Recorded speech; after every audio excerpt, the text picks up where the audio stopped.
Hello and welcome to the Aquarius Podcast. I'm your host, Randy Reed. This episode of the Aquarius Podcast is sponsored by Aquarium Co-Op.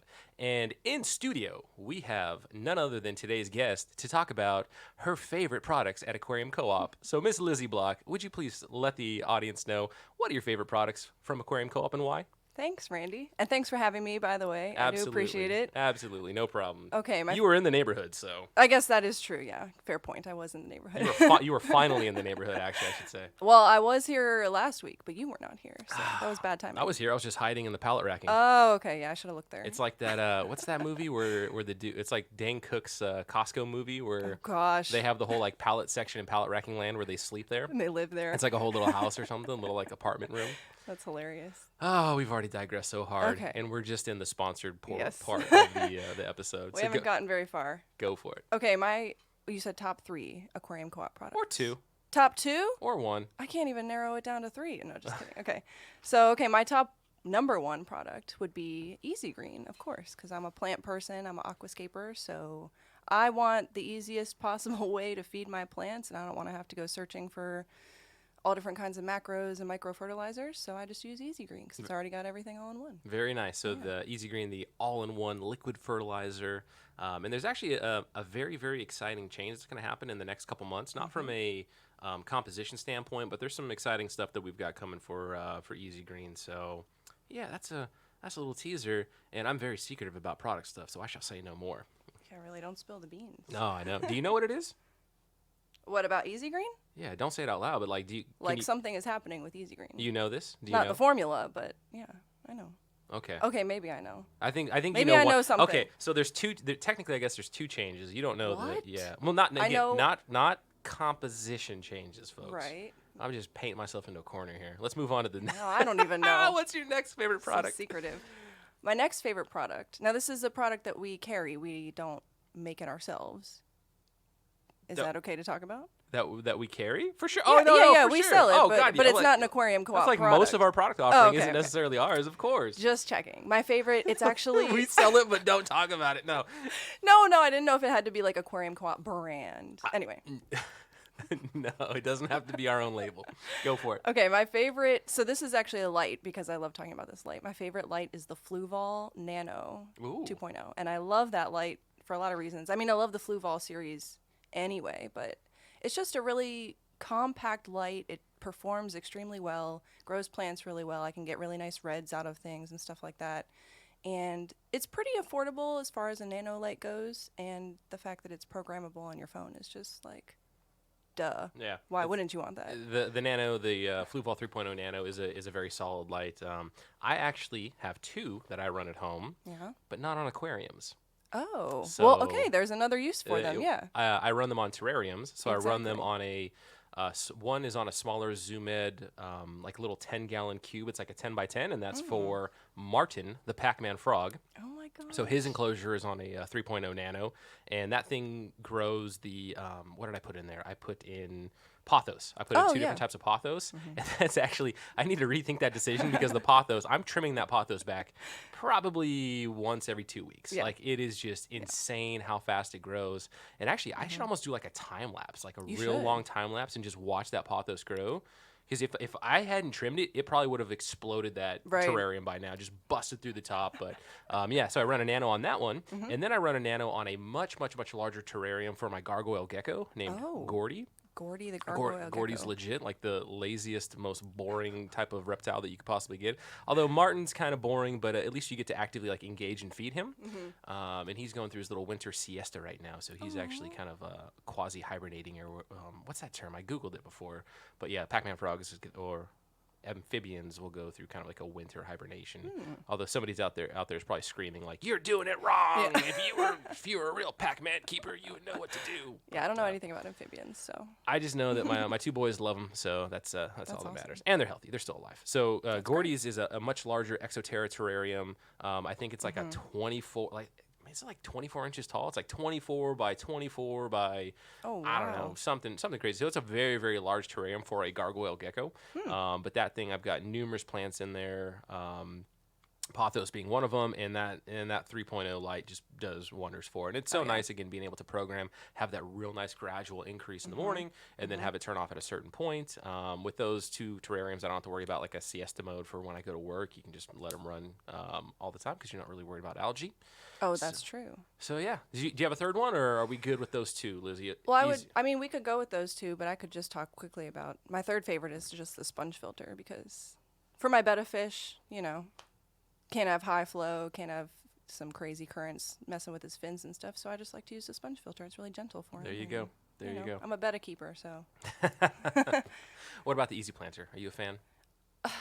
Yeah, I have mixed feelings on the Easy Planter. It's great. I might have to edit this out. Yeah, edit this out. No, I think it's great for people who don't want to spend a lot of time aquascaping, but I enjoy the process. So for me, yeah, yeah, completely understood. How does Jimmy still have the tank set up where he put like 17 Easy Planters in a 2-gallon tank? Yeah, it was like a 3-gallon bookshelf, and he put like 5 Easy Planters in it. It took up like the whole thing. When he sent that picture of without it being actually filled with water and plants, just with the Easy Planters, I'm like, yeah, that looks terrible. What are you doing? Are you just like holding them there? Is that just a place for random Easy Planters? And now though, it actually looks kind of cool. So I see where it where does. he went with it. It needs a rescape. He just said yesterday he was going to rescape it, but maybe he'll still use 5 Easy Planters. I don't know.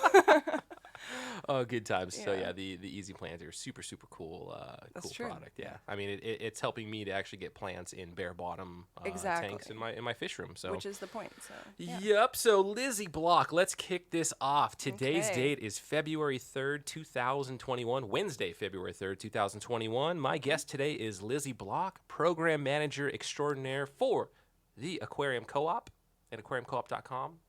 Although those are two kind of the same entities, I guess. That's the same thing. Lizzie is a passionate aquascaper. She has been given ribbons of acknowledgement for performance in aquascaping. Sure. Yeah. 6th place. As Ricky Bobby would say, that'd be the 5th loser, I guess. But no, nonetheless, well done. They would probably, actually, if I was in an aquascaping competition, they would probably just tear my tank down. Oh, gosh. Or they would do the thing like when you go into a fish store and the fish are in quarantine and they like turn the lights off or they cover it somehow. We'll just cover this one up. That's what they would do to my tank. They'd be like, No. that's just an empty tank. We just block it. So no way. So Lizzie, welcome to the podcast. Thank you. Yeah. Yeah. This article. Well, I guess we're just jumping. Oh, we're just jumping straight right into it. We're just going right into it. Okay. Yeah. So what Lizzie's talking about, we are socially distanced here in my office, even though with these wonderful Shure microphones, it sounds like quality audio quality. We're just sitting right next to each other. But so we're looking at projected up onto a screen in my office. Lizzie was featured in an article.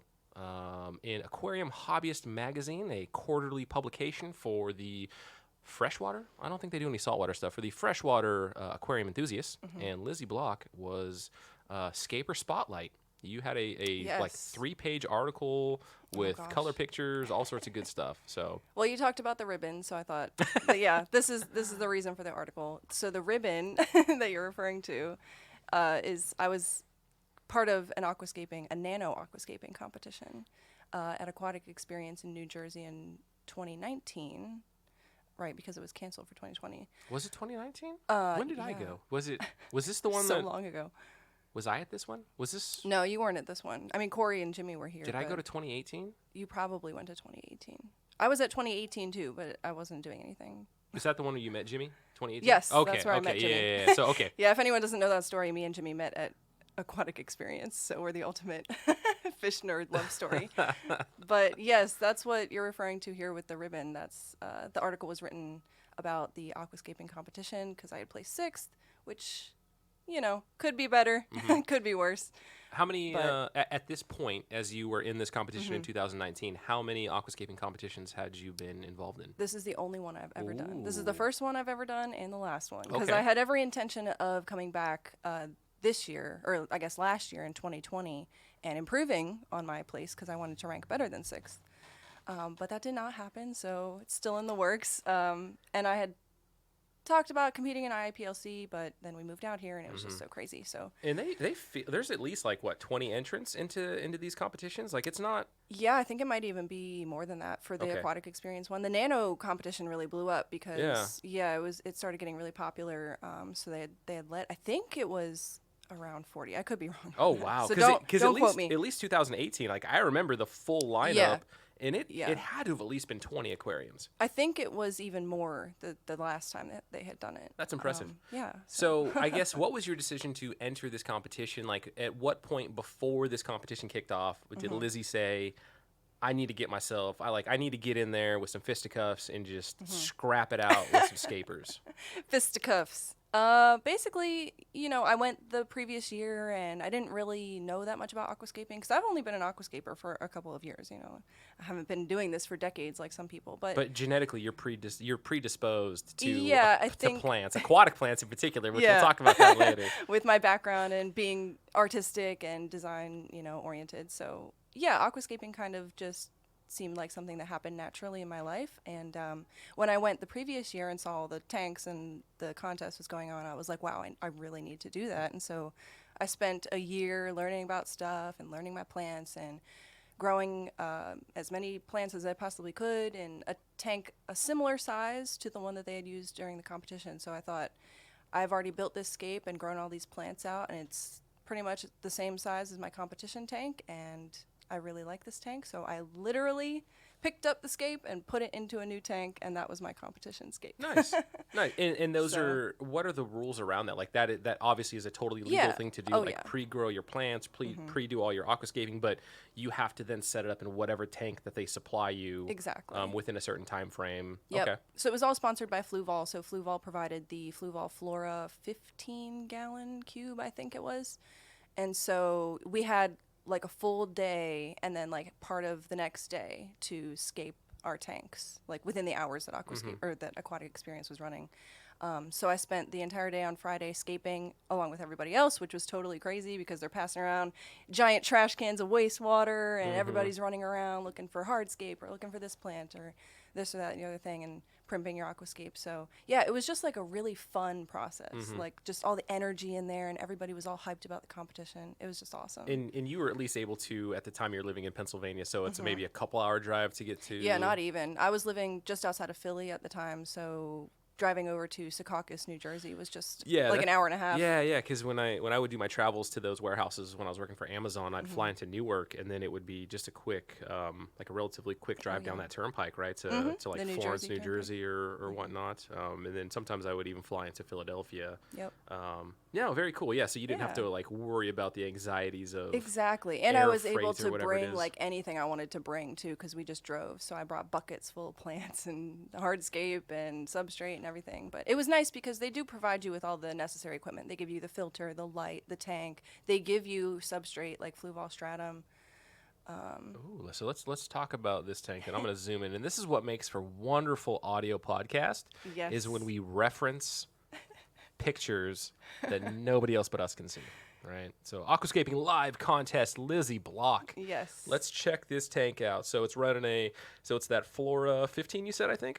I believe it was 15. Something like that. So this is a rimless cube tank. All right. So what do I see? I see like, you got like the sideshow bob in the top back. And I say that like in a good way. Like what, Go ahead. So what was your motivation for this tank? Like what's going on here in your head as I think the plants were the biggest motivation, and I felt like by looking at other people's aquascapes, most people were pretty hardscape heavy, and I feel like I had like the most amount of plants shoved in that tank out of anybody. a little Dutch action, right? So yeah, I guess so.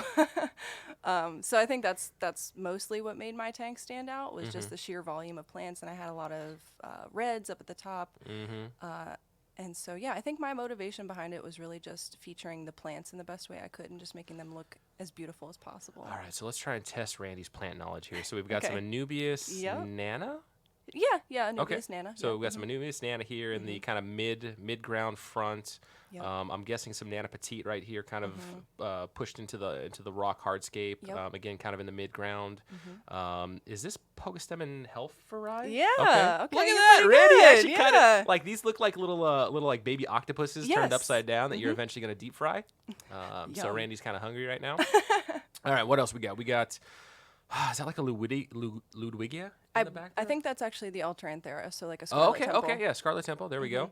And then what is this big, like, beautiful pinkish reddish monstrosity in the in the mid ground kind of back. It totally is a monstrosity. Esther Mouse actually compared this to a bouquet of flowers. That was like the biggest compliment ever. Yeah. Esther from she's Aquaflora. Aquaflora. Yeah. Yeah. So, and I look up to her a lot, so that was really nice to receive. She's like European plant aquascaping royalty. She's amazing. But yeah, that's Hygrophila pinnatifida up there. Okay. So yes. Very cool. And then one of my favorites. What else do we got working in the back? Maybe some like narrow leaf Java fern. Yeah, some narrow leaf Java fern. Yeah, I got some moss on the wood up there, and then the back is just like stem plants. Okay. I think I have some rotala and some Ludwigia back there. Ludwigia. I feel so validated right now that I was actually able to name these plants. I really didn't think you were going to know that one in the front.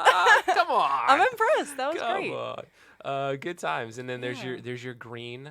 Yes, my ribbon. Participation / 6th place. But okay, so it might as well have been no. People are like, Randy, you're being I would like to think Lizzie and I have a fantastic relationship, working and friendship relationship. We banter. Yes, it's just pure banter, pure joking. At what point did they cut off giving ribbons, though? 6th place. Oh, yeah, see? I know. See? 7th place didn't get a ribbon. You got That's nothing. True. It's true. You so got a tank to technically, tear I got down. the first ribbon. So yeah, they called my name first because 6th place was the first place that you could win. Nice. Okay, so going into this, what were your expectations as far as placing? Oh gosh, I didn't expect anything. Okay, so you're not like looking at yourself in the mirror every day like Lizzie Block. You were going to win this thing. You were going to crush the competition. I mean, obviously everybody hopes to win something, but I didn't know what the competition would look like because the year prior I had gone and people like John Peeney and like other really talented friend of the aquascapers. podcast. Aquascapers Collective. Yeah, he's a great guy. He's a friend of everybody pretty much. But now you make me feel less special. Thank you. Wonderful, Lizzie. Keep it up. I'm so sorry. But yeah, seeing all of those tanks and those guys, it was pretty intimidating. Like I really did not expect to do well. But he didn't compete the year that I competed, but a lot of other really amazing aquascapers did too. So, I had high hopes, but then I started seeing everybody put their tanks together, and I was like, ooh, wow, like I really like this one, or I really like that one. I don't think that mine quite stands up to those, but yeah, I mean. So what I would say, my observation would be your tank that you did is very impressive, and I'll put a link to this article in the show notes. So okay, like when I hit you up in a week, like, hey Lizzie, what did I say I was going to link in the video? Please remind me. Please remind me that it was this. But this tank looks completely in line with what I would expect to see at an aquascaping competition with like legit professionals. I don't think that this is like, they let like little 3rd grader Johnny come in and aquascape a tank, or they let Randy from the Aquarium podcast come in and scape a tank. Like this thing looks amazing. Thank you. This is an awesome tank, and I really appreciate that. You should be super proud of how awesome this tank looks, and the fact that it was set up, it was torn down, it was re-put back together, like all that work went into it, and it just looks awesome. Thank you. Yeah, and if anybody poo-poos it, poo-poo on them. Because, I mean, this tank looks fantastic. And then from there, like, the judges, like the burden that the judges have to take and apply, like, this subjective, view on 20 plus, 30 plus, 40 plus tanks and try to pick out, like, what's the best one or however they're going to score these things. Like that is just insane. And that was just the Nano competition. Those judges were judging, like there were larger tanks there. There was a children's aquascaping contest too, I believe, which is really cute. Yeah. So aquatic experience, lots of aquascaping contests. Yeah, I really like the aquascaping vibe. So, it was great to participate, and I'm very, very thankful to have won 6th place, and I thank the judges and everybody who helped me. Jimmy, of course, helped a ton, carrying all my stuff around for me all day. Nice. But yeah, it was just an overall fantastic experience. Then I got to hang out with the co-op crew when I wasn't aquascaping. Oh, so it was sorry. really just. I'm sorry. Oh, I was painting that as a positive, but okay. You're just jealous because you weren't there. Yes, mildly. I had to hold down the fort. Yeah, somebody had to hold down the fort. But wait, was I? Yeah, I was working for the co-op at the time. Yep. Yes, yeah, you are. With our fun banner that we rushed to get made. Actually, no, we rushed to get that made for the Seattle Reefworks event. Where Fritz wanted us to be there, so we had that pretty cool banner made. And we haven't busted that thing out in a while. That's because there's been no shows. There's been no shows. Yep, exactly. I know. I miss that banner. I miss shows. I miss traveling. Like the vibe at the shows is just indescribable. It's just everybody is so connected and all talking about the same thing and just really just sharing a huge passion for the hobby, and it's just I, great. I love the public being able to get exposed. Oh yeah, to the hobby and as that well, too, and getting to meet people. Yeah, and like the different facets of it too. Like it's one thing. Like I'm always a sucker for vendor booths and whatnot to see like what the new products are, or what they're promoting in their lineup. But then for somebody from the public to see, you know, my favorite term, the multifaceted nature of this hobby. That it's just not about keeping that Oscar in the 55 gallon, right? Like there's so much more to this. Like, hey, if that's your thing, if the Oscar in the 55 is your thing, which is cool because I've done it before, right? Like, but you know, there's so many other things that you can do in this hobby, whether it's bettas, whether it's terrarium or paludarium, or just straight up aquascaping. I mean, it's planted tanks, anything. I would challenge people out there that, you know, of the hobbies and interests that you can get into, like the multifaceted nature. Like I think the tropical fish aquarium hobby might have the most options and flavors. I think so. I mean, you can aqua wabi kusi scape a freaking mud ball. Yeah, you can do anything. Like you can literally do anything. There's a niche for everybody in here. Yeah. I want to see somebody do high-end aquascapes with cichlids and just like watch it get torn up. Or who can aquascape a tank and then have it not get torn up by a cichlid, or, you know. That would be tough. Yeah. Or a turtle. Do a carpeted tank with geophagus. Pull that off. Pull that off. See how that would work. Yeah. Wouldn't even carpet. Not very well. But, on the note of geophagus, and probably why it came to mind is recently I've had some success after 2.5 years. What? My geophagus pellegrini. Let me pull these guys up for you. Yeah, because I'm a plant person, not a fish person. G-U-S. Do you know what geophagus stands for, or what the etymology of that? Geophagus, something with geology. So geo, earth, phagus, eater. Oh, so phagus is yep. wow, literally. I absolutely love, like, one of the things I love so much about this hobby, and this extends like through everything, but in the animal kingdom, the Latin and Greek naming.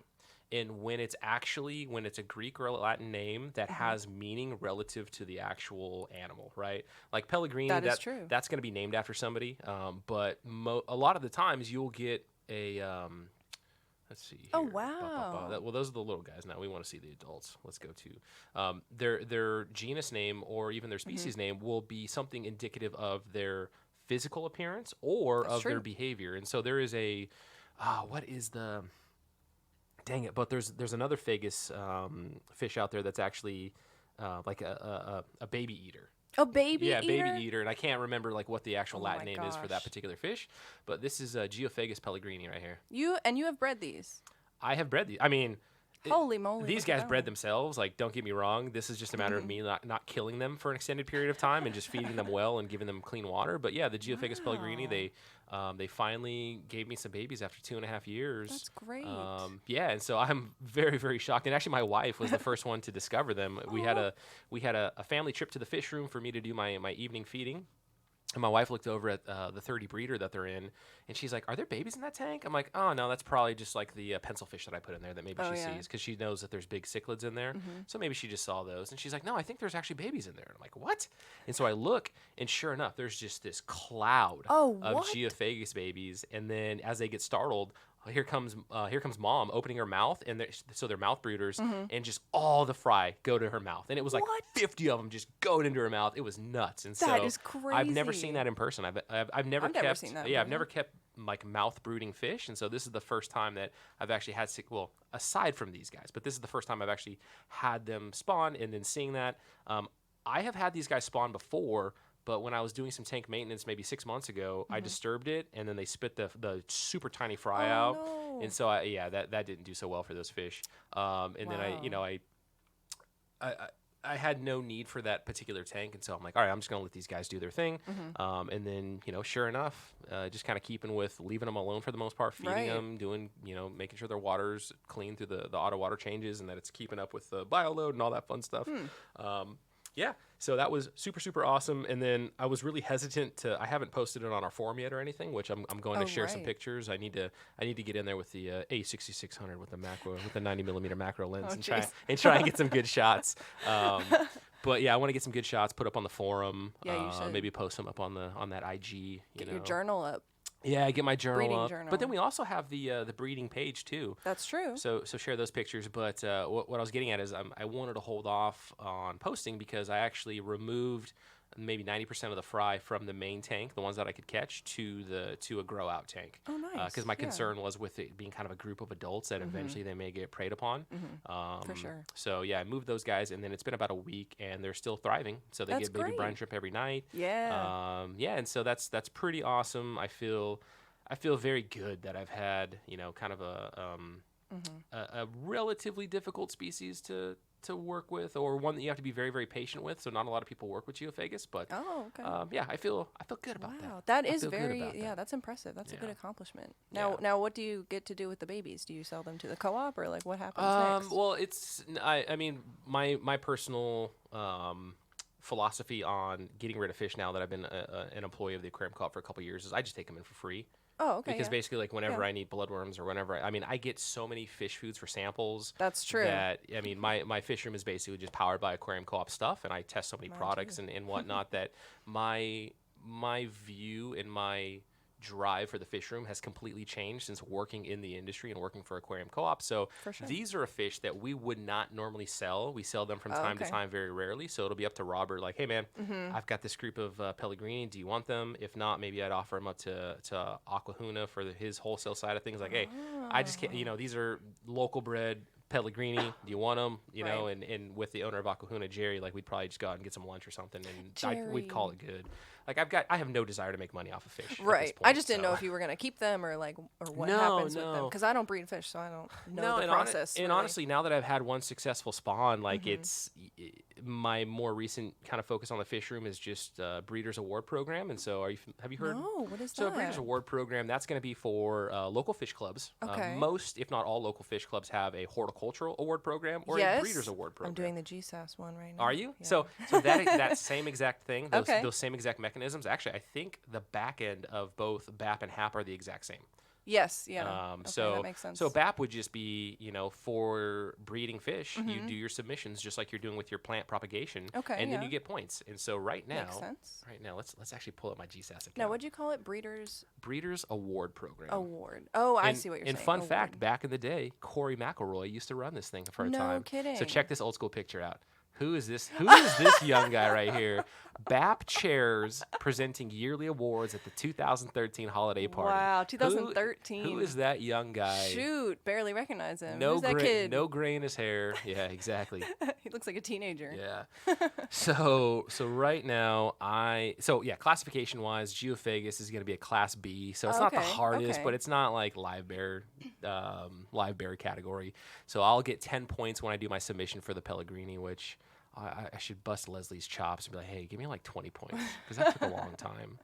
And then my discus, if I would have pulled my discus fry the first time, like if I would have pulled them on time and moved them to the tank, moved them out, I would have got 20 points for those discus that I had a really good spawn with. But the parents ate it after they laid eggs, and I didn't get a chance to move them in time. Oh, golly. Yeah, so good times. So right now, Randy is cool. sitting at, I think I'm sitting at 90 points, which puts me at the top of intermediate breeder. I see. So tier number 2 of the award levels, and I'm 10 points away from an advanced breeder. So do you already have the horticultural award, or do you just have, or you're just working on this one? I've submitted a couple for horticulture, but it's like, man, I could probably submit one for like tiger lotus, because I've had those break off and propagate. I could probably do them for Java. For like, there's so many that I just haven't. We can go in here and actually check and see where I am. I was just curious where you were at. If you were doing the breeders program, I didn't know if you were also doing the breeders program. Let me see here. Do I have anything for horticulture award? Every member. Because I'm like pumped about the horticulture part. There you go. The breeding one, I'm like, eh. Here we go. So I've submitted for guppy grass. I got 5 points for that one. I submitted 10 for dwarf Sagittaria, and I got 15 for Nana Gold. Shoot. Well, yeah, Anubias is harder because it's a rhizome. Oh, did I get this to flower? Yeah, I think I submitted it for flowering. Welcome to HAP. Hold on. Yep, flowering. And here's my picture. Shoot. Boom. Wow, look at that. Yeah, look at my hair. You can see my reflection in the background. Yeah, I can. Awesome. Anubias flower. I have never even seen. I've never gotten Anubias to flower. I've gotten boost to flower. Well, Lizzie, so I got some work to do. Yeah, and so right here, like the details of this, it was my 75 gallon. The first time I had that 75 gallon set up, 78 degree temperature. Substrate was eco-complete. Substrate depth was 3 to 4 inches. I was running CO2. Filtration was an AquaClear 110. CO2 at 4 to 5 bubbles per second, and then I didn't do like sunlight hours. Oh no, zero sunlight. Right. LED lighting. Fluvol 2.0. See, there you go. That's a good setup right there. It's on a timer, 6 to 10 a.m., then 4 to 8 p.m. So I did 6 to 10 a.m. because I was getting up very early in the morning, and I wanted to see the fish in the morning. Yep. And then I wanted to see when I got home. That's a great way to do it. Fertilizer type, liquid. Fertilizer brand, Easy Green. That's right. 2018. So when Randy was a fanboy, wow. he was using the Easy Green and having success. 10 mils per week. And then other info, super glued to a terracotta pot watering device, submitting for Class E flowering. Yeah, because Class E gets you the most points. And then Roy giving me his, Roy's the Horticulture Award Program chairperson. He says, 15 points, first grow. Welcome to HAP Randy. That's Look at an that impressive message. first submission right there. I love it. Okay, well, shoot. I mean, maybe when you're done with the breeder one, you can finish the horticulture. Where are you at right now? I haven't started yet. So I've got a tank. Well, I had to get a tank set up because... You're not even a novice. You know, we have a 5-gallon limit on You have a million tanks set up. What do you mean? Yeah, How are you not submitting points already? So, but I wanted to set up a bigger tank to do this because I wanted to grow like a bunch of stuff all at once and But just you're like growing, knock it out But fast. you're growing stuff now, though. That's true. But I want to grow out tank to grow even more Sure, stuff. but you could still do some submissions, though. I could, yeah. I could start now. Like if you got the runner, you could just take a picture of said runner and submit. Yeah. In one of your 5 gallons. I wanted to be able to document it like on video and say, because, well, maybe I shouldn't talk about this, but there may be a possibility where I would be putting out some information somewhere about plants or plant-related things or how to grow plants or, you know, easy plants, hard plants, stuff like that. So And so the idea would be for new and intermediate or expert people, whoever they are, to have some like practical vloggy style. Some resources for good information. Yeah. And I thought this would be a great opportunity to combine those two things and be able to talk about how I'm growing plants and what exactly I'm doing to grow them and document that process so that I have the most credibility when I'm talking about plants. So, yeah. But you're right. I mean, I could start right now. I just have not done that. I wanted to make it a whole project. Nice. So, yeah. So, for Horticulture Award Program, which I've talked about before with, like, Bentley and whatnot when he's been on here. Oh, yeah. So and Corey's a master horticulturist and everything else. He just submitted gubby grass like 72 times. That's all he did. So Class A through Class E, which we all know, special 25 points. Look at that. Shoot. Propagation of a plant that is a first by a GSAS member. Oh, so that used to be one that you got 25 points for in Class E, but now it's been removed by the HAP chair due to difficulty of verifying. Interesting. Yeah. So yeah, you got Class E through A, E being 25 points, A being 5 points, and A plant would be like Bacopa or, let's see here, Java Moss. Mostly your easy stuff. Yeah, Class B moves into like a Valsenaria and Sagittarius. So, I mean, those are still pretty easy, but, you know, you're getting a little bit more points, I guess. Class C, you're getting Crips, Anubias, Amania. Yeah. Class D is going to be some Aponagitans, so Madagascar lace-leaf plants. And then Class E is going to be that flowering. Yes. So, very cool. And I think, 400 points you have to get before you get your master status? Yes. So, 400 points. And you have to write at least one report for the bulletin and present a program at a general meeting. Ooh. So to be a master aquatic horticulturalist. And then once you exceed that, I think you actually basically get to reset and then go through it like a second, third, fourth time. So then there's various tiers like, you are a master horticulturalist. Oh, jeez, I can't say that one. It's tough. You are a master aquatic horticulturalist, like 2 times over, like level 2, level 3, so on and so forth. Yeah. So you can propagate plants to your heart's content and still receive some forms of acknowledgement. True. I think maybe we do that for Breeders Award Program. But yeah, I've actually got a submission I wanted to make today for Melatinea bosemani. Oh. So yeah, is that rainbows? I've got my last group of bosemani rainbows that Love bosemani rainbows. Yeah, that I bred. Yeah, so I got a very crappy picture because those fish like to move around a lot. Oh my gosh, it's kind of difficult so to photo. Yeah. So I'll submit that one, and that should put me into the Rainbow Fish's 10 points. So that'll give me the 100-point mark. So then I'll be at advanced, and then it's a matter of just moving on another 100 points to get senior. 400 for Master Level 1, 500 for Master Level 2. Wow. Yeah, and so you know, the whole goal there is, I mean, part of me just wants to troll Dean. So like the faster I can get to master level, I'll be like, Dean, dude, they just hand this title out to anybody, right? Man. Master Breeder Randy. Yeah, go mess with him. Master Breeder Randy. Yeah, there's like just a good part of my life that's just trolling Dean and Corey. That's like, fantastic. How much can I just troll these guys before Yeah. I get excommunicated or something? Yeah, and Bob Steenfot told me too that he got like horticulturist of the month or something. So I'm really trying to go hard in the paint. So he says. I we want can to look get up, we those can actually, things. The great thing about this too is you can look up other members' Really? approved submissions, so we can see Mr. Bob Steen. That's what he was telling me. Yeah, when he was on, we were supposed to talk about his BAP experience. Or oh no, that's BAP. I'm sorry. Let's go to HAP. Right. His plant experience as well. Yeah, because he has his master status, I think. I didn't know he was so into plants either. I didn't either until he told me that. Right. I was like, well, now I have to beat you. Bunch of Anubias, Windelov, Ludwigia, Physodins, Anubias Nana Petite. Let's see here. Let's go to Blixa japonica? Really, Bob? There you go. There's our Hellfry. Ooh, he put up a picture. Wow. See, I feel like you should have to put a picture for everything. Oh my gosh, Bob, is this your planted tank? That's gorgeous. What are we seeing? Like kind of just a mass of plants? I love it, though. What is it, like a 40 breeder?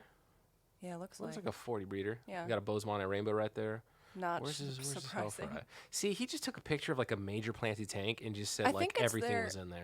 I think it's there I'm gonna on the give him right. a hard. I'm gonna give him a hard time. Oh, this right here on the right? Maybe. I don't know, actually, now that I look at it. I'm sure it's in there. It's really hard to tell. It's kind of a small picture. Just giving Bob a hard time. 2016, though, yeah. So he's been a horticulturist for a while. All right, so enough about other people, Lizzie Block. Okay. Although some of that was about you. What was your journey like then, you know, as you're in your road to the 2019 Nano Aquascaping competition? Like, what were some hard lessons learned? What were maybe some funny stories from, you know, as you started going hard in the paint, as we'll say, into hard in the aquascaping? paint. Yeah, I had an interesting journey, I guess. I've been exposed to keeping fish ever since I was a child. My parents had got me like a little goldfish tank when I was a kid, so I know that that's something I've always been passionate about, but I never really knew that aquascaping was a thing. Like, I never knew it existed. And so I was keeping betta fish, and I had just graduated college, and I was just working, and so, you know, I was like kind of lonely. I was like, let me get a betta fish, and he ended up getting sick, and so I was on the internet doing a lot of research about how to treat him, and I came across George Farmer, who we all know. And so that's when I had really discovered aquascaping as a concept. And so I actually already had a little bit of a plant background because my dad, and you know this, but maybe the internet doesn't know this, my dad is a botanist. And so he's got his PhD in botany, and he teaches for the University of Pennsylvania. So plants have always been in my life, and I've always felt a certain, I don't know, draw towards them. And with a specialization in like aquatic plants too. So yeah, he actually, but yes, he's written books on aquatic plants and trees, and he really specializes in plants in Pennsylvania. So specifically, that's where he specializes in. But yes, so he's looked at aquatic plants in all different lakes and ponds and all kinds of different aquatic environments in Pennsylvania. And so hopefully a future guest of the podcast. Yes, well. hopefully. Professor Block, Dr. Block, paging Dr. Block. Yeah, paging Dr. Block. Need him stat. But yeah, so I was just able to combine, you know, I started really getting passionate about aquascaping and just started really wanting to grow plants more. And so, you know, it just kind of grew from there. And I thought, how far can I take this? I want to see where I can go with this. And that's when I decided to enter the aquascaping competition. I don't know if that's where I want to go. Like, I am really interested in the more plant-related side. So, you know, something I'm really interested in is conservation and things like that. So that might be kind of a direction I want to go. But you know, I've been doing this for such a short time. It's only been maybe 2-3 years max. So I'm still figuring it out, I guess. But yeah, it's been a very long cool. journey. To kind of take a step back in the time machine. So did your dad ever take you like along on any aquatic plant collecting adventures? Do you have any fond memories like that? It's funny because when he used to take me out, I would hate it because I was a kid and I just wanted to play with my friends and I didn't want to have to go look at plants in nature. Like, that's so boring. And he could totally tell you all about it. Like, I would just, you know, I hate going out there.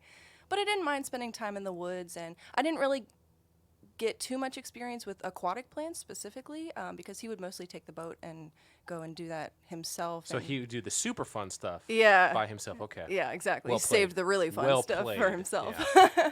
But yeah, I mean, I was always, semi-curious about what he was doing in the lab and what kind of plants he was pressing and all kinds of stuff like that. So I definitely think it's been an interest for me for a long What's time. that term, plant pressing? Is that putting it into slides?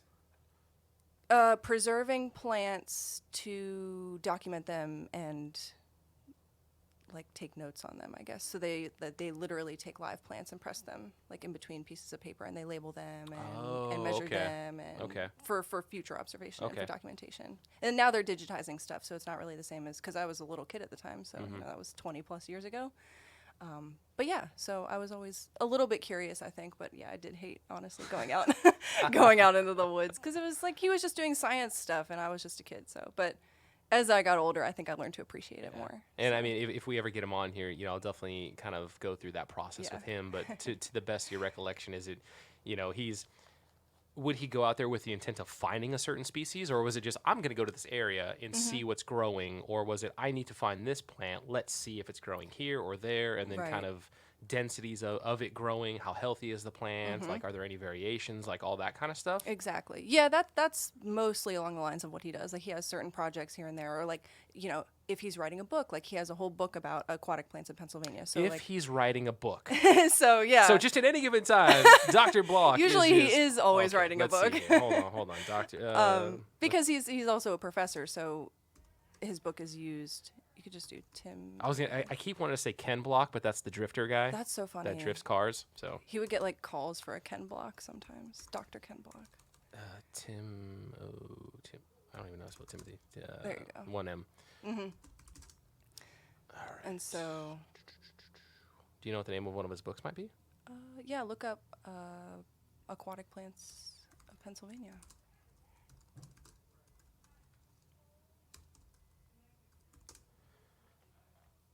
Okay. There they are. Ooh. There's that's the first one. The Plants of Pennsylvania is the original. That is awesome. And then he wrote The Trees of Pennsylvania. And then he did The Aquatic Plants of Pennsylvania. There's trees down there, yeah. So, yeah. Oh, wait, no, that's not his. Yes, it is. Oh, that... He has... Oh, okay. Yeah. So Anna Fowler Rhodes and Dr. or Timothy A. Block. Yes. They worked together for a long time, and she has since retired, so he... now writes the book exclusively. But yes, so basically that's how it would work is if he was... This is Anna Fowler right here? Yes, that's her. Oh, awesome.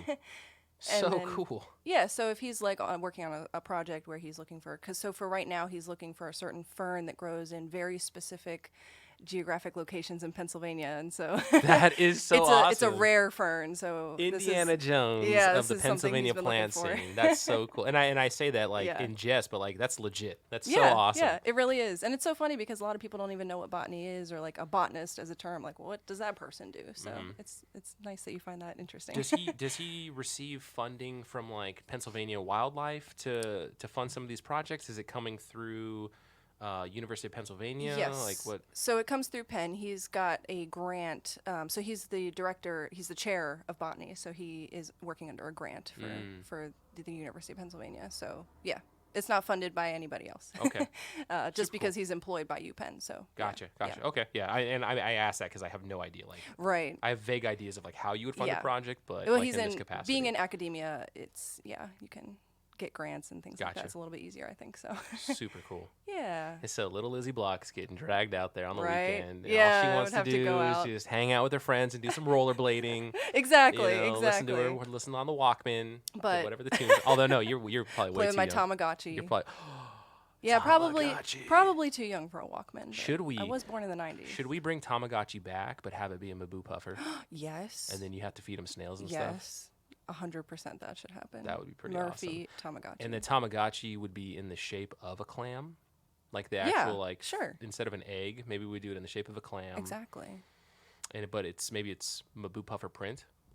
Okay. Maboo Puffer. Yeah. I don't know. We'll have to take this one. We'll flesh it out, but I think this is a great concept. Tamagotchi Maboo.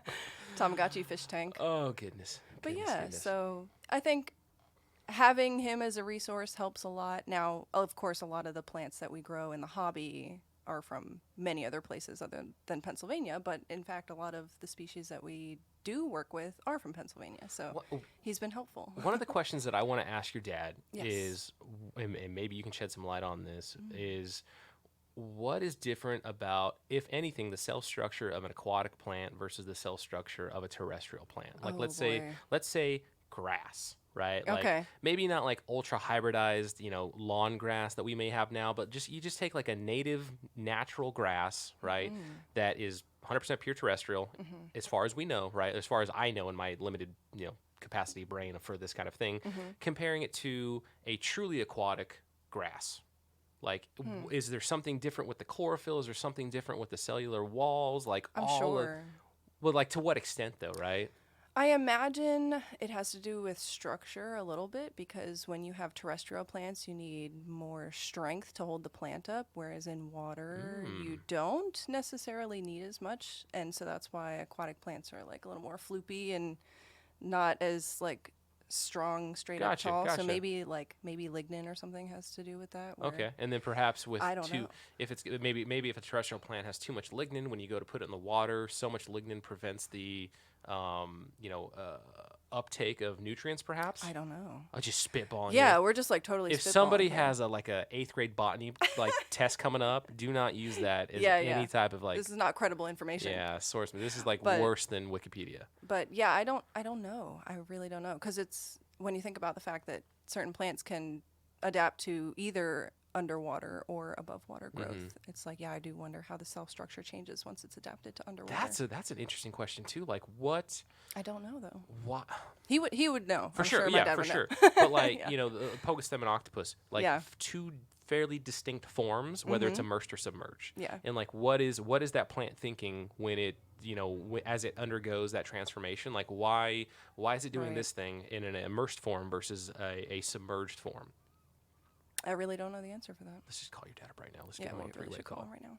But it's my job to understand the forms and work with them, and not the cell structure. But now I am curious. See? There we go. Yeah, now I do wonder. I don't know. I really don't know. You're going to cheat and you're going to plants are complicated. You're going to get the answer from your dad before I get a chance. I'll probably text him as soon as we're done with this. Hater. I'm just kidding. Just a hater. Then you're just going to hold it over my head like, hey, Randy, I'm going to tell you I know, but I'm not going to tell you the answer. Oh, jeez. Ruthless. Just kidding. Absolutely ruthless. But, yeah. So, aquascaping, learning to aquascape, learning plants. What was a struggle? What was one of your struggles in the beginning? It was all a struggle, not even gonna lie. Like, setting up my first aquascape, it was so bad. Like, looking back on it. How complicated did you try to go, right? Because a planted tank is as difficult as you want it to be, in my opinion. That's true. Well, I had like high expectations. I was like, yeah, like these people make it look so easy. Like, George grows all these plants. It's like no big deal. And so, yeah, it was not that easy. Being inexperienced and not knowing how to grow plants, it was difficult, but I found that eventually, like, if you kind of just leave things alone, things will start to happen and things will grow, and that's kind of how I learned, and just like letting things crash and burn and then just seeing what happens afterwards is like part of my process. Were you getting more just like plants just straight out dying because of lack of nutrients? Were you getting algae explosions? Green water? Like, what was... Well, it's actually crazy because when I had first started getting into aquascaping, I was living in a different area of Pennsylvania. I was actually living in Lancaster County, which, if anybody knows anything about Lancaster County, it's like... That's where the candy comes from, right? That's where a lot of candy comes from. A lot of knowledge. A lot of Amish people live there, so a lot of farming goes on. It's actually like mostly farming, and so a lot of fertilizer runoff is happening in the water. And I was actually putting water into my tanks, like for a water change that already had like 50 parts per million nitrates from the local water from supply? The tap like water from the tap. Yeah, because from the tap of farm water. Runoff. Yeah. I mean, that's what I believe it is caused by, because living in other parts of Pennsylvania, I didn't have those issues. Like living on city water, I didn't have those problems. Because you guys, Pennsylvania pulls from like watersheds, right? Like dammed up rivers, like Lehigh River Dam watershed, like that kind of stuff is actual things like that.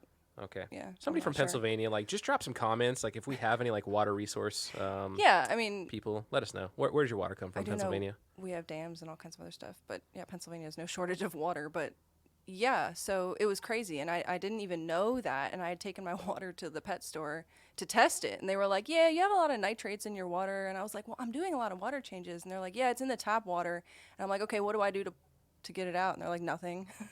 You just have to live with it. And so it was a struggle, and I got a lot of algae for that reason. And But that's a great starting point, though, for plants, though, right? I mean, not so much for the fish. You're going to be a little bit of an uphill battle at 50 ppm for fish. But yeah, and then it would just go up from there because I was putting fertilizer in. And, it's just like, yeah, it was a whole thing. And this was just stuff that I was totally, I had no idea that this was the thing. So, like I said, I had a lot of struggles in the beginning. But throughout that process, I had really fallen in love with white clouds, and so I was keeping a lot of white clouds, and I had actually accidentally bred them, and all kinds of other stuff was going on. They're such a cool fish, so underrated, so awesome, so cool. Yeah, and they got those gold ones at the yellow ones at the store that I want to check out. You see I think 3 predominant forms would be your standard white cloud, your standard white cloud with long fin, and then your gold form of white cloud. And I don't think you see gold form long fin.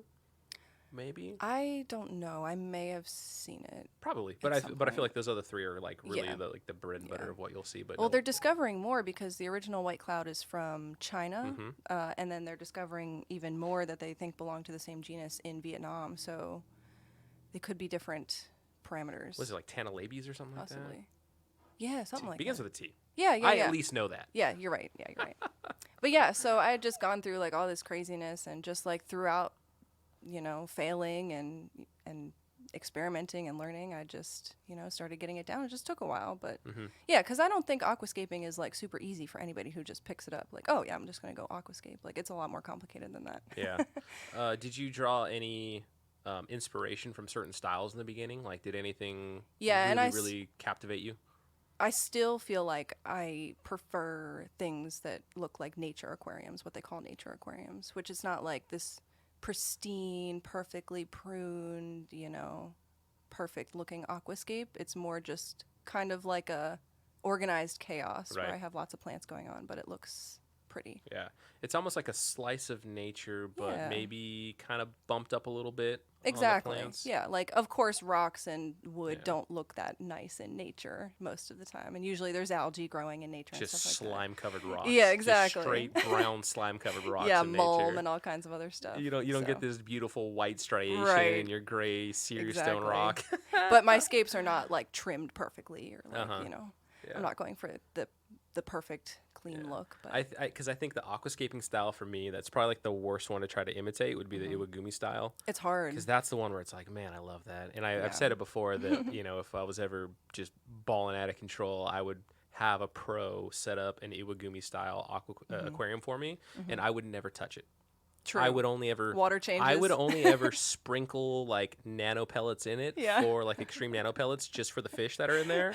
But I would never touch it beyond that because I would just want it to be this beautiful Iwagumi style. Iwagumi's fun because I get conjures it conjures up Rohan for me. So from Lord of the Rings. Okay. I just picture the scene where they first meet the riders of Rohan for the first time, and they're hiding behind those rocks, and they come over the grass, and it just reminds me of that so much, right? Yeah. I think Rohan was a little bit more brownish green as opposed to a very vibrant aquarium plant green, but nonetheless, that's it. Just I just love it, and then the whole open space up above all the rocks, and you've got whatever your fish is that are swimming in it. And, exactly. Yeah, I have a small Iwagumi going right now, but it would be really cool to have. Do you? Well, did you watch my apartment tour on Aquarium Co-Op? I did. YouTube I don't channel? remember the Iwagumi one though. Well, it's fun fact about that.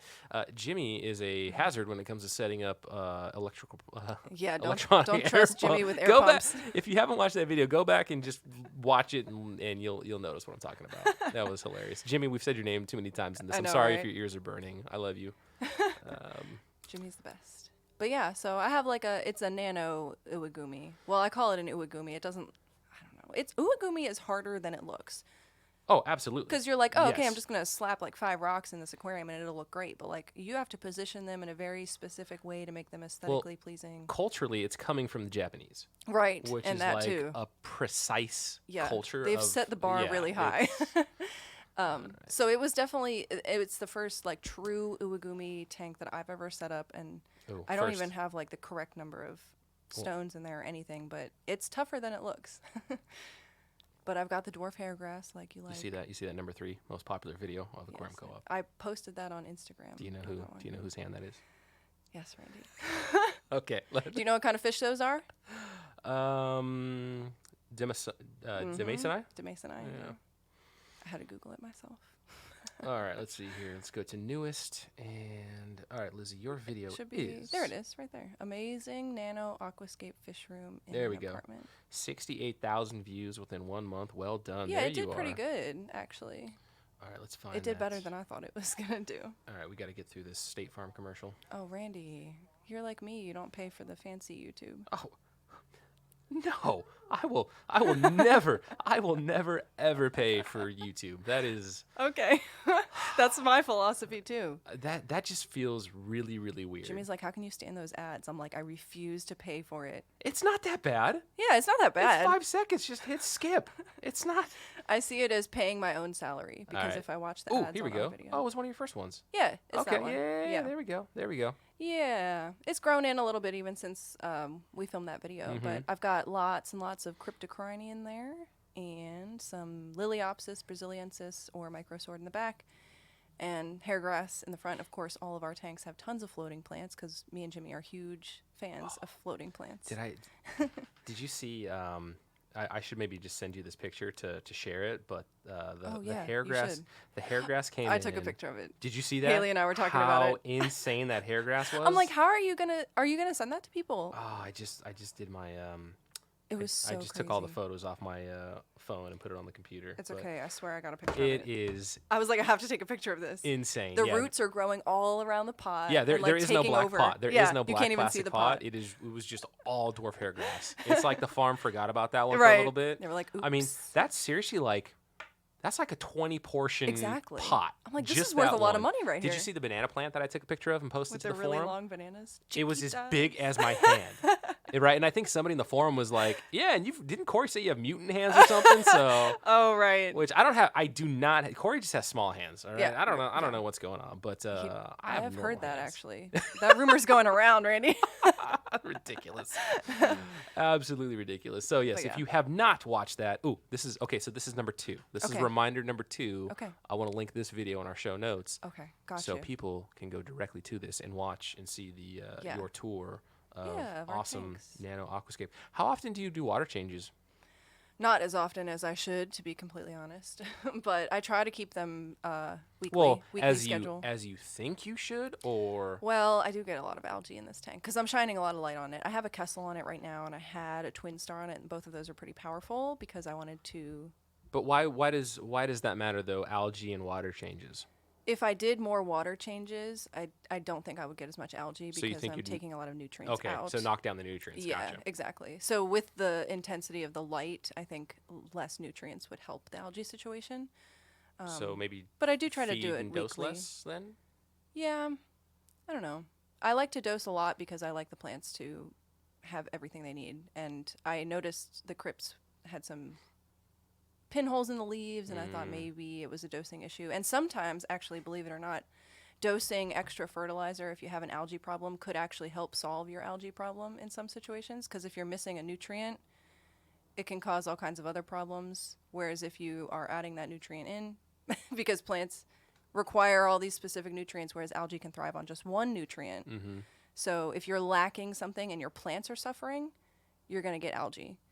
If you fertilize more and your plants now have that nutrient that they needed, right, they could be thriving more, and then you may, your plants might be out competing for algae at that point. Yeah, because the idea is in a let's say as close to perfect setup from a nutrient standpoint, the plants should be able to basically be stronger of a living organism than the algae. Therefore, they would suck up all the nutrients and just not like algae wouldn't be able to grow on them. Is that kind of the idea as well? Yeah, that's the idea. So if your plants need every single type of nutrient. They don't just need one type of nutrient. If they're not getting every single one, they could be suffering. Whereas algae can thrive on anything. So it's like, okay, well, now there's all these extra nutrients in the water. I can live on any of these, and so it'll take off. But once you start providing your plants with that specific key nutrient that they need or that they're lacking, then they can start outcompeting the algae for nutrients. We have a that was a lot of information, and there's a lot to be broken down on that. I know Corey's talked about it. It's a complicated topic, but...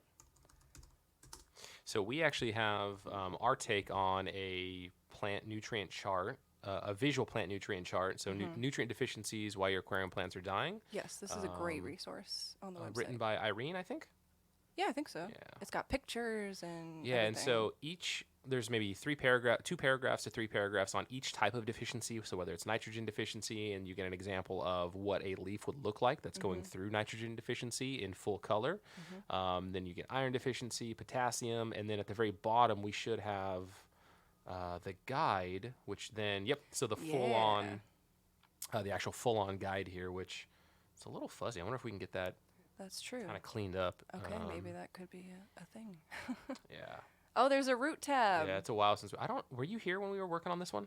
I don't even think so. Yeah. I've seen this before, but I had no part in making this. Yeah, so it's a whole chart on calcium, iron, normal leaf, nutrient deficient leaf, magnesium deficient leaf, so on and so forth. And then we had the root tab in there to show that, hey, get a root tab in there. Yeah, get a root tab. So your plant roots can get nutrients directly. And then it kind of says, it breaks it down by asterisks. Like, okay, if you have an iron deficiency, you've got these 2 little maroon asterisks. You go down and it says, use easy iron to add extra iron and bring out the redness in your leaves. Yes. Because this picture of a leaf is a very yellowed leaf, green in the stem structure, but yellowed leaf, yellowing with dark veins. So this is really, really cool. Yep. Did you discover something like this early on, or did it take a while in your journey before? I did not discover this. If I had, it probably would have made my life a lot easier. But yeah, I mean, I've been just doing trial and error. I like to do it, well, a lot of people talk about this, but I like to just do it for myself and gain my own experience, so that when I tell other people, I know what I'm talking about, versus just like, oh yeah, I saw like maybe your plant leaf is pale because you have a magnesium deficiency. Like, I've never experienced that, so I don't know what that looks like. But yeah, so that's just my experience. But this is a helpful guide for sure. Yeah. Do you have a certain like testing regimen?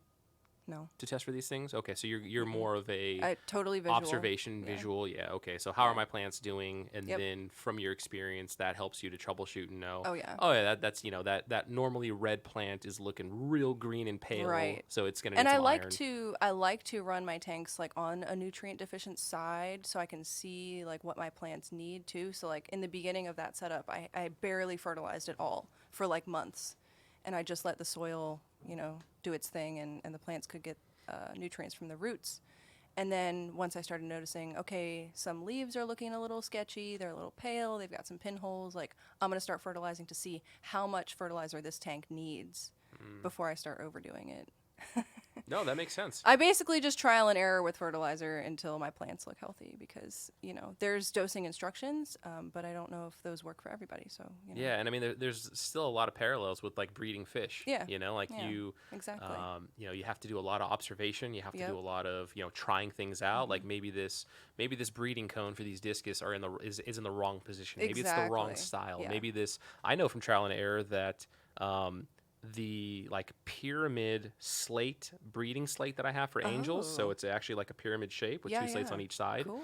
My angels do not like that. Oh, they like just the regular one piece of flat slate leaned up against the glass. And so I need to actually order another one of those simple slates. And so just through trial and error, and the same thing with plecos, like the different types of caves that certain plecos like and other plecos don't like. So some of them may like a more squared slate, smaller cave, or some of them are just like, hey, that Amazon terracotta thing that's meant for like actual like house plants to put water in, they like that. I'm gonna live in there. Yeah, more than something that a person thinks that a fish is gonna want and make.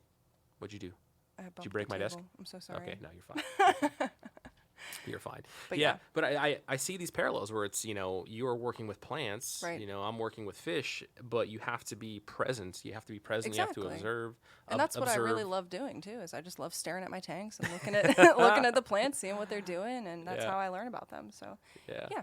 I'm not so like anal about it, I don't record stuff or anything. I just like to do it, based on what I see. Mm-hmm. So. But once you start actually documenting, though, you will be recording. That's true, exactly.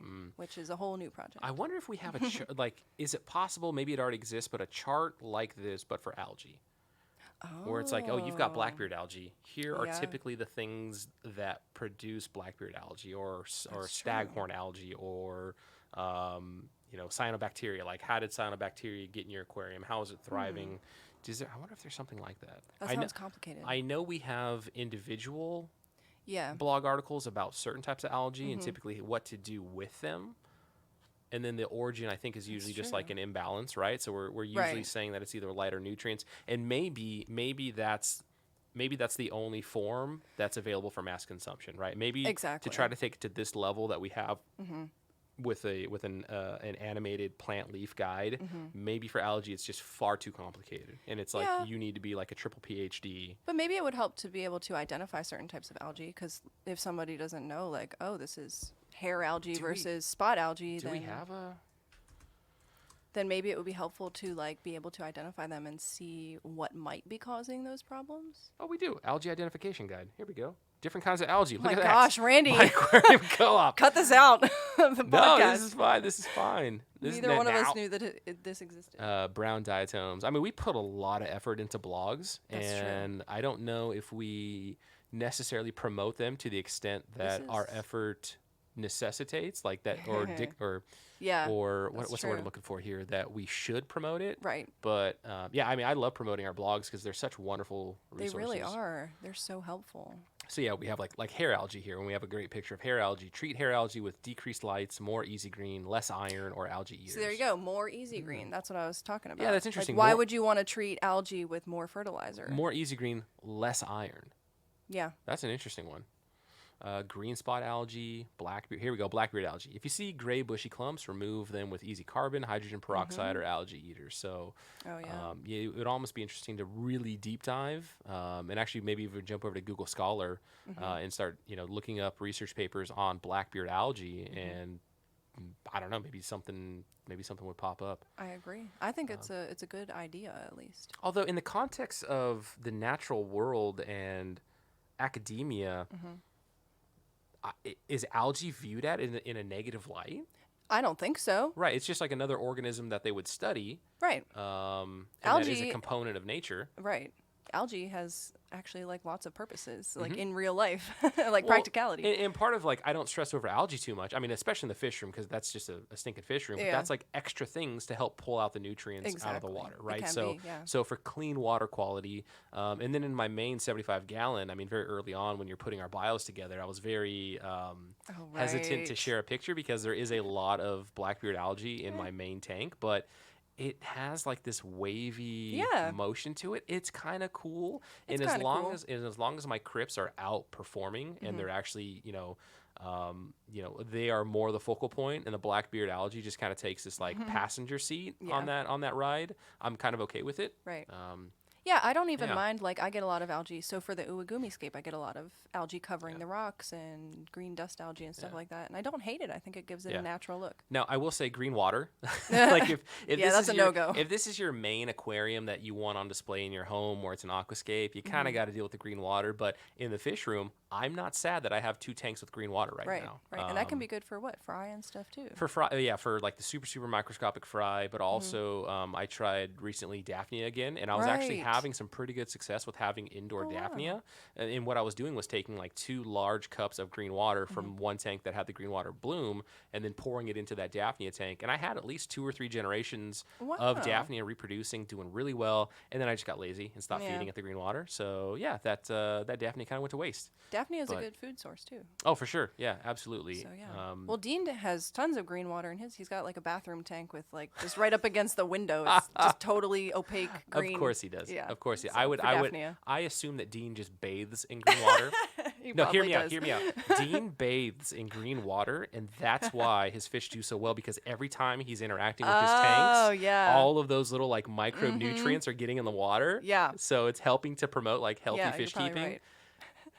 Dean probably has all kinds of secrets that we don't know. So Rocky, what did Rocky Balboa do? He would drink like a dozen eggs every morning. Oh yeah. I think Dean chugs green water. Yeah, probably does. Jimmy eats baby brine shrimp, and Dean chugs green water.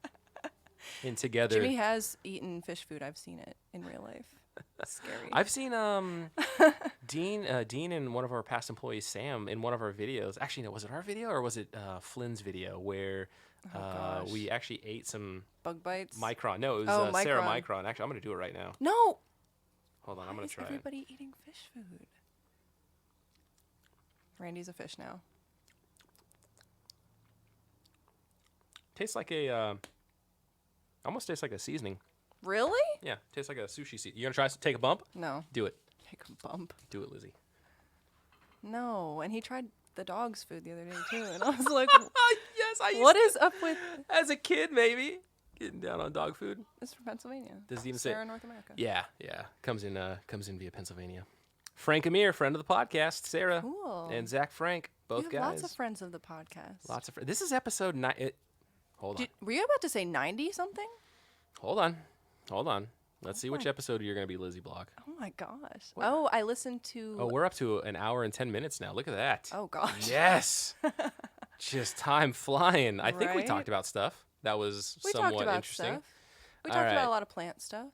You are going to be episode 97, Lizzie Block. I cannot believe you have 97 episodes. Because they're so terrible with me as the host. Oh, you had Jeanne on. I gotta watch that. I watched the one where you had Daniel from the forum on. Yeah, Daniel was legit. He's the best. Yeah. That guy. Jeanne was super awesome too. And luckily Yeah. I was able to. Jeanne, that was actually here. She did a tour over the warehouse. I have her betta rubras now, so she sent those. I've got the reverse trio of betta rubra. You are so lucky. Yeah, That is so cool. Yeah, I haven't put any pictures up because again I'm like secretive and I Yeah. don't want them to like fail on me and it's like hey, And then Randy, you've what already happened to those? posted it. Yeah. What happened to those betta rubras? Ooh, Nothing. Like Yeah. I feel that. my what are they? Ah man, that's got a weird aftertaste. I need to drink some water. Yeah, that was. I can't believe you just did that. Mike, ooh, I need gum. I'm gonna have to go across the street and get some gum after this. In this podcast, talk about plants, and also Randy eats fish food. Okay, we're good. We're good, folks. If I succumb, like somehow Yeah. there's just like my body's not used to having. Let's see here. Randy starts growing gills. It's like, oh man, I'm actually secretly allergic to parsley.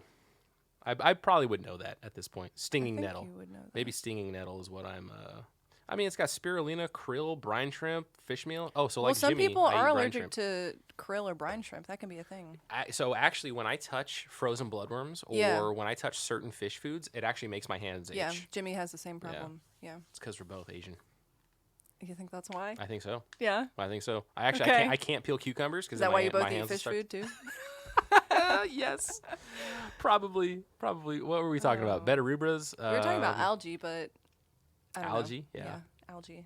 Good times. So what is on the what's on the future? What's in the future for Lizzie Block? Like from an aquarium keeping standpoint, is it the Yeah. so like the BAP or The GSAS. the HAP tank? HAP tank is happening. Yeah, where I want to just grow a whole bunch of plants. How are like you a gonna grow-out how you tank. gonna set that thing up? So it's actually it's an all-in-one tank, so it's already got the filter on it, which is awesome. I've never used a tank like that, so I'm excited to see how that does. We need to talk after this. Okay. I've got something to tell you. Keep going. Okay. Oh no, I'm scared. No, you're fine. You're fine. And then I've just got a Nano over the top of it, which I might want to get like a big flue ball for. How But big it's of just a rimless tank. How big of a tank is this? It's about 15 gallons, but I don't think Okay. I'm going to fill it up the entire way because it's just for plants. I wanted to put some nice Substrate? Active flora? I was going to use flue stratum. Okay. Yeah, flue stratum's my favorite planted I think you should substrate. try using the substrate that we sell, Lizzie Block. Oh yeah, that's true. From what is it? Active Flora. Active flora, yeah. Okay. It's good. It's pretty good stuff. It's Maybe I'll actually try what's it. out in the break room tank. Which Okay. I gotta talk to Corey so that Okay. he doesn't shoot me down on it. Well, he actually no, I'm better at asking for forgiveness than permission. Yeah, we just talked about this. I think I need you to rescape that tank for us. That's Like, true. We've been talking low about that for a tech. while. It actually needs way more substrate because that was actually a agree. busted open bag upon shipping. Oh. So like pallets going across the country on less than trailer full load shipments, like those things get so beat up. I'm surprised that they even make it here in one piece as it is. Honestly. And so on this particular shipment, like one of the bags got busted, and so I had like half a bag of substrate. That's what went into that I tank. see. And honestly, that should have been like a full bag, maybe a full bag and a half of substrate. Yeah, I always So- tend to lean towards as much substrate as I can fit. Yeah. I would not be sad if we just did a complete tear down, got rid of all that duckweed. Oh my as gosh, the water Randy. recedes, it starts to like go up on this.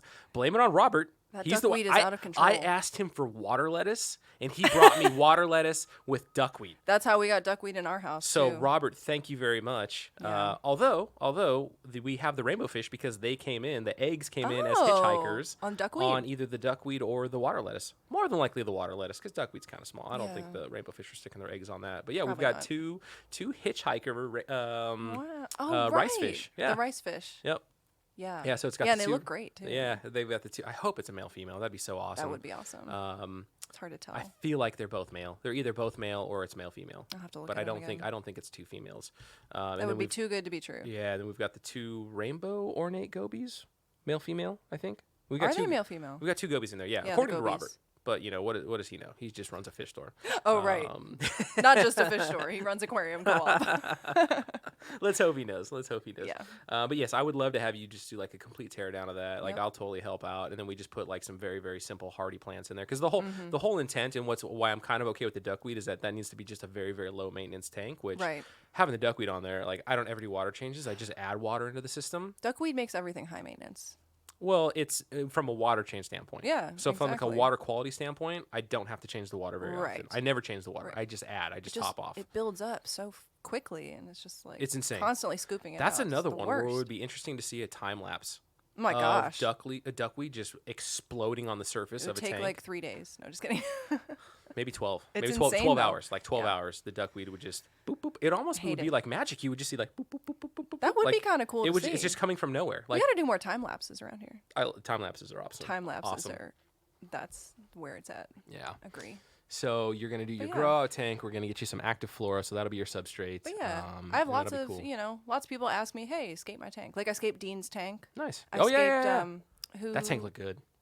Thank you. Yeah. I appreciate Dean will that. probably mess it up, but no, it looks good. The last I heard it was doing well. Well, the last I heard before that it was having algae problems, but typical. But yeah, and Let's then go back to the algae page. I know, right? Identify the algae problems. But I think it's doing better now. And then I also scaped an Iwagumi Dutch style for Kyle, if you know the bearded fish keeper. Yeah. Kyle. Yeah, we went to his house. Because that seems like an oxymoron. An Iwagumi Yeah. minimalist Dutch aquarium, which is like So- over the top with plants. Right. It was just like, Got photos? Pics? I do actually have a picture of Okay, it. keep Before, talking as I interrupt you. Yeah, right. He went and he I think knows somebody at like a landscaping company or something where he was able to get like lots of rock. And so we got these big chunks of stone and we decided to just do a whole bunch of plants, just like a bunch of plants, as many as we could, reasonably afford and stuff. So I have a bunch of red plants in there and a bunch of all different textures. So I was reading up on Dutch, and now that's kind of like something I'm getting a little bit more interested in too. The Dutch tanks are pretty awesome. Yeah. Like just the Yeah. overwhelming. And there's lots show of of like plants. rules for them too. Like there are certain plants that can't go next to each other, and you have to have things spaced out a certain way and trimmed a certain way in order for it to be a true Dutch style. But since we were also adding stone and kind of combining the two concepts, we called it just So- Iwagumi Dutch. So the style. Iwagumi is going to be from like very meaningful placement of rock. Mm-hmm. And then the Dutch is just going to be like over the top plants and kind of following those Here's rules. what it looks like. Okay. And this is what I mean when I say Iwagumi is like harder than it looks, is because I have all these beautiful rocks and it should just scape itself, but it was still hard to position the rocks in a way that was aesthetically pleasing and balanced. And then I had kind of grouped the plants together, so I had planted like all the Alteranthera in one place, so it would just be this like beautiful red, it would draw your eye into this beautiful red section, and then For starters, you need Yeah. to charge your phone. okay, yeah, It's 12:30. How are you at 15% battery life? Well, Jimmy tells me not to charge my phone overnight because Yes. if it sits at 100% for too long, it can like damage your battery or something. So, But you're going to use it throughout the day, I though. know Jimmy, what are you something I've been doing? struggling with. I mean, you should be at 15% at like 9 p.m. at night. I agree. I It's agree. 12:38. Yeah, and I already have to charge Barely it. afternoon, and you're at 15%. And it charged red. while I was driving here too. It was like lower than that before I left the house. Oh my goodness. Don't roast me. Oh goodness. But yeah. Okay. So, no, I like yeah. it though. This is cool. I pretty much, and like if Bob is setting up his new fish room, if he wants to have a tank scape, like I just enjoy going out and scaping people's tanks for. Okay. Well, I'm jumping to the front of that line. Yeah, All if right, you want me to let's- scape a tank, okay, I we need totally to, will. Cause Yeah, we need to Yeah. talk offline about scaping this tank, and then. it's been a lot of fun. I feel like that's got to be a video right there, at least for the Yeah. More Aquarium Co-op channel. Exactly. I Oh, and just- Irene and I did a video talking about plants and Yes, nanofish I and need to watch the stuff, full too. thing. I watched the Yeah. beginning of it. I think that's a very cool concept. I think that's super awesome. Thank you. So I just want to get more involved in aquascaping, like quite literally. So, yeah. Get your hands wet. Exactly. There we go. Yeah. So let's talk more on when we can get this break room tank maybe re-aquascaped and just keep Sure. it super simple, low tech.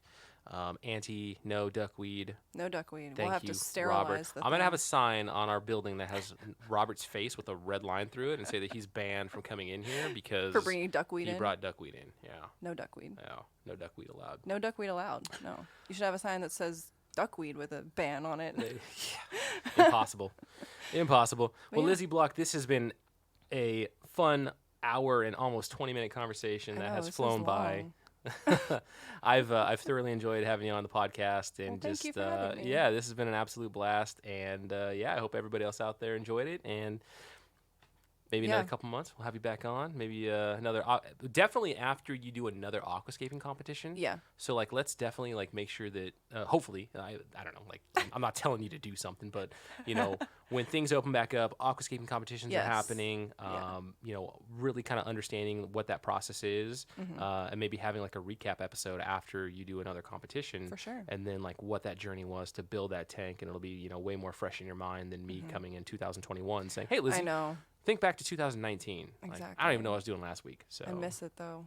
I want stuff to open up so that I can do more things like this, but for sure. we'll see. I'm with you. Want I'm events. with you, Lizzie. Well, Soon. thanks again, Lizzie. Thank you, Randy.